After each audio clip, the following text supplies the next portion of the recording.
मुंबईच्या पश्चिम द्रुतगती महामार्गावर मोठी वाहतूक कोंडी झाली आहे। पश्चिम द्रुतगती महामार्गावर ही वाहतूक कोंडी झालेली आहे।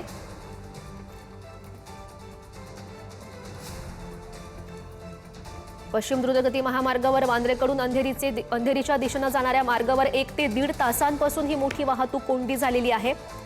वांद्रे ते अंधेरी अर्धा तासाच्या प्रवासासाठी 1.5 ते 2 तास लागतात। संध्याकाळच्या वेळी घरी परतणाऱ्या कामगारांचे यामुळे प्रचंड हालही होत आहेत।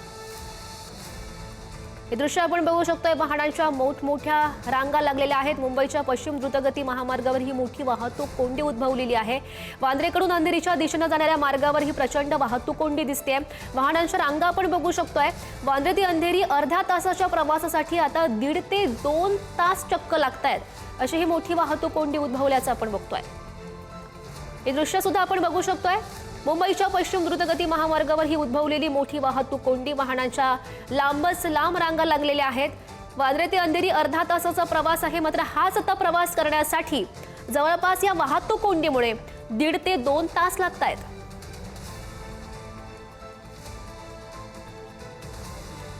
हे दृश्य आपण बघतोय। वांद्रे ते अंधेरी अर्ध्या तासाचा प्रवास असतो, मात्र याच प्रवासासाठी आता 1.5 ते 2 तास लागतायत, कारण ही प्रचंड वाहतूक कोंडी उद्भवलेली आहे।